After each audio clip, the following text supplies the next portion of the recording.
Greetings everyone, I am Neon, as you all know, and I've made a big discovery in the world of Avatar. Something that will explain everything. Okay, enough creepy stuff, but seriously, this theory behind the Avatar world is very interesting and explains so many aspects in the Avatar world, from benders to animals to technology. And what is this theory? Well, let me show you.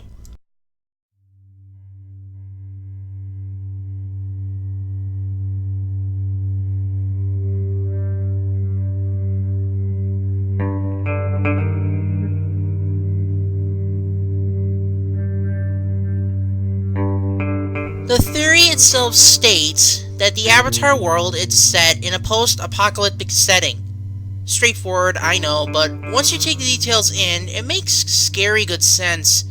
Allow me to explain the evidence to support this theory, starting off with the timeline of the Avatar world.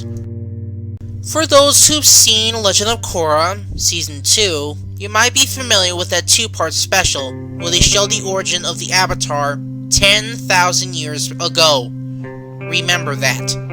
Now, here's the image of the Chao estate at the time. Look at each detail of the building. Now, look at this temple from Avatar The Last Airbender. Notice anything similar? Let me remind you that Avatar 1 existed 10,000 years prior to Korra's time. Why was there hardly any change? Didn't it just take 70 years to turn Yue Bay into Republic City? And yes, I can understand the fact that since they are benders, which they can bend the earth, water, fire, and air, that they don't really need to change.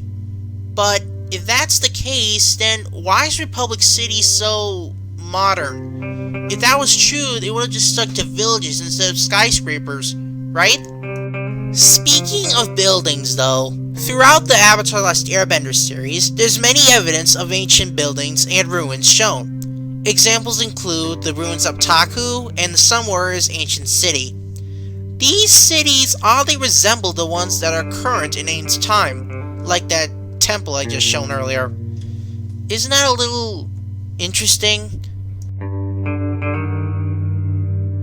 Now let's have a look at something else.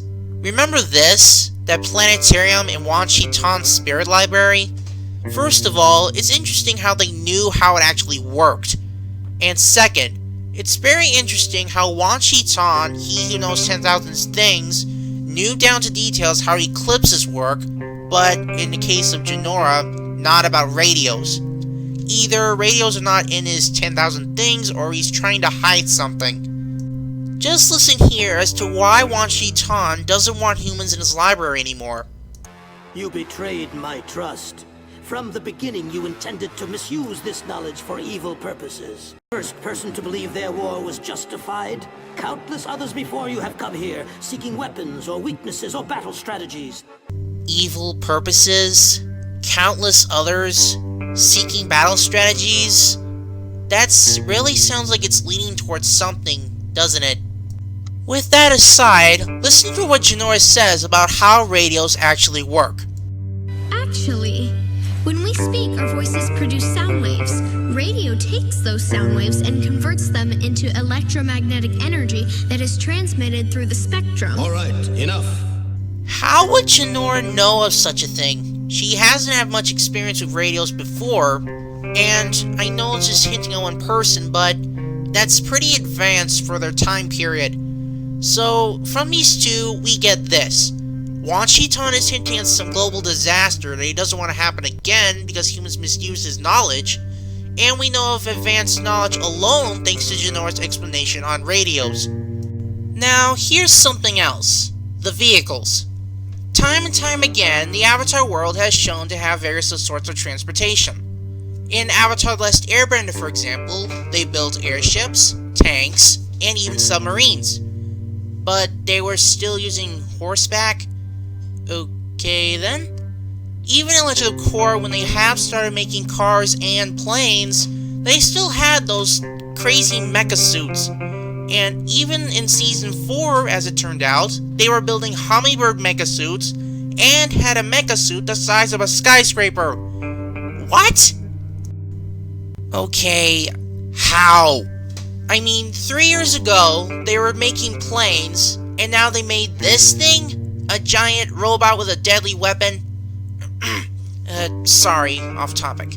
But the point is that for each time period, they shouldn't have these items. These shouldn't exist yet. They wouldn't have the kind of knowledge in order to make such things, especially that super weapon. Anyway, the next piece of evidence, though a bit vague, are the tons of chimeric animals. Chimeric basically means hybrid, and if anyone's ever familiar with the series, know there's a whole lot of them. Now, here's the thing. Evolution, or creation, whatever the heck you believe in, can't result in such a way. Usually, animals have certain things, or to help them adapt to certain environments, no matter how weird they actually look. But how can a buzzard wasp pirate or 6 legs on an air bison actually be useful in their habitat? I just don't see it. And I know a whole lot about animals and whatnot and how evolution and stuff works. And it just can't result in these sort of things without human intervention. And I know what you're thinking. But Neon, this is their own fan-made world. They can put in wherever they want. No they can't. That's not how the world works. Even if the continents look a little different, it's still Earth. You can't change the laws of physics in order to get what you want.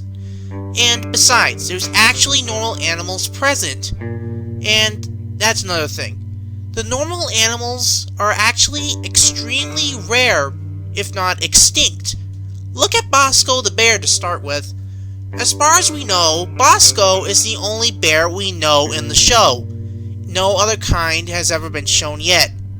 As far as we know, he could be the last of his kind. Okay, look. I understand if you've seen the Avatar 1 episode, you would see the chimeric animals there too, which includes hybrid pigs and that cat deer thing. But ask yourself this. How common were these hybrids back then?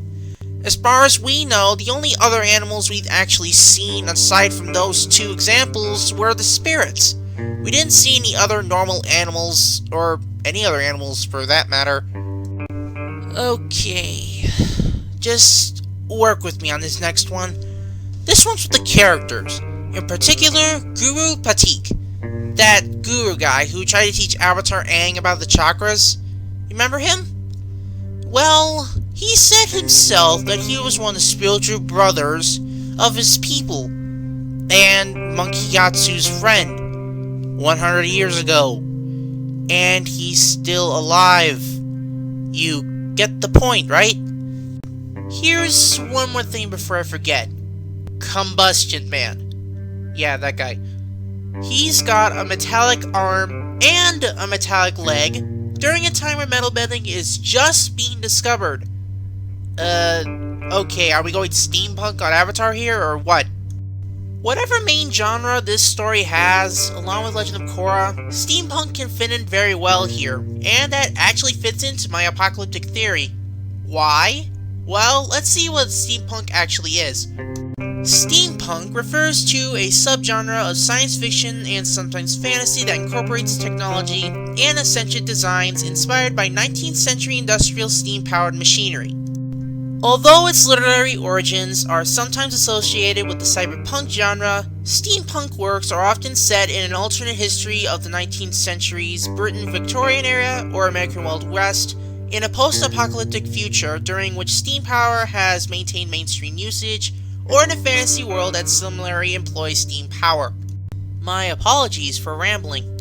What does that come down to? Avatar franchise times steampunk genre plus a lot of advanced machinery equals post-apocalyptics. And I am officially out of evidence. That is my theory. The Avatar world is set in a post-apocalyptic setting. What are your thoughts? Leave them below. I'll see you all later. Neon out.